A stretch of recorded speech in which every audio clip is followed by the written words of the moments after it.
I'm Eliza Collins, a politics reporter at USA Today, and I'm here with Washington Bureau Chief Susan Page.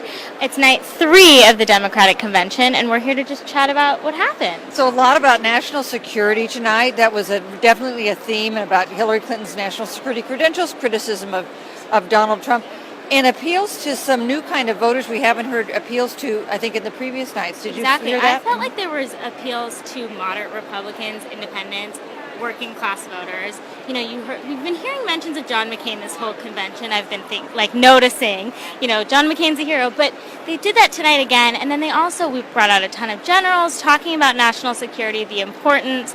We had Michael Bloomberg, who was a Republican mayor. Yeah. And also a video that had some prominent Republicans talking about their concerns about Donald Trump. Also appeals, I think, to working class white voters who have been pretty resistant to Hillary Clinton's appeal. But we heard both Joe Biden and then Tim Kaine talk about their own working class roots and the values of their parents and how they worked hard for a living and how the American dream was a promise for them. And I thought that was really an effort to reach that group of voters that have been the core of Donald Trump's support so far. And that's where Joe Biden's really good. He contests.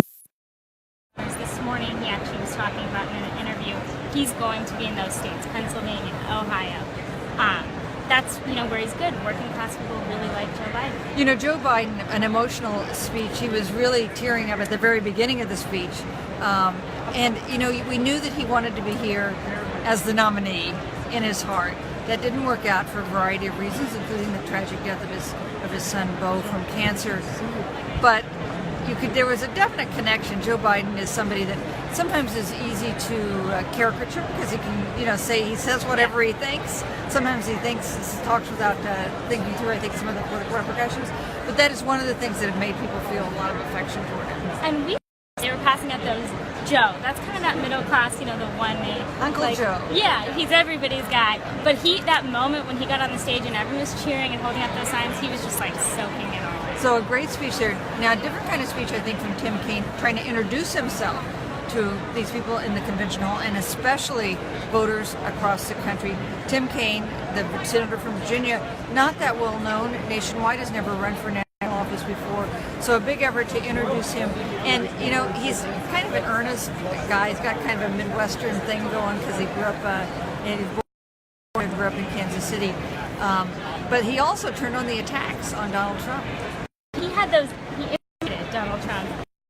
A terrible imitation.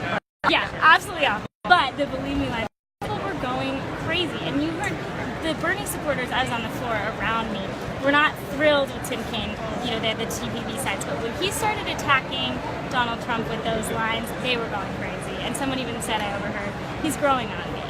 Eliza, 12 years ago today, I was in the hall in a press stand just like this one in Boston for the 2004 Democratic Convention that nominated John Kerry.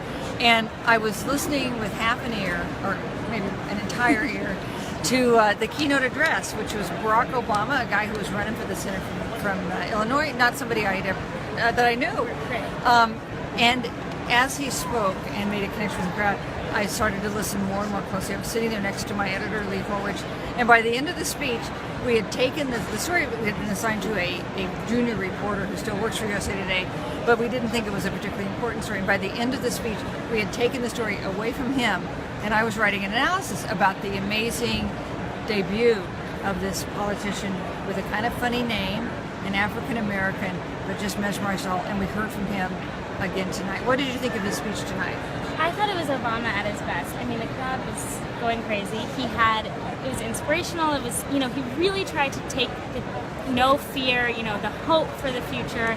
He had those lines about, 12 years ago, I had hope and I have even more now.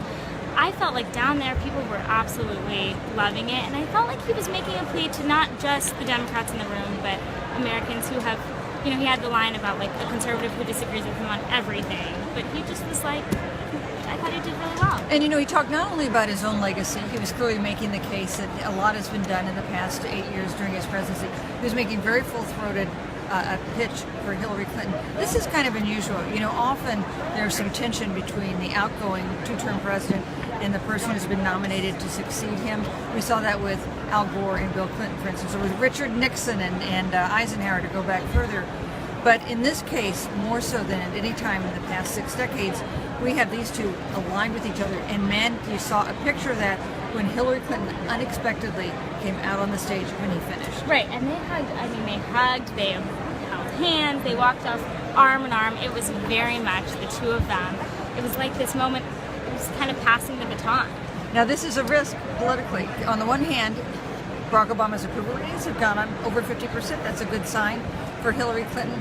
But on the other hand, it makes it harder for her to present herself as an agent of change. And we know that even though voters are somewhat more positive about Barack Obama than they've been in recent years, there's still a great desire for change and a feeling that the country's going in the wrong direction.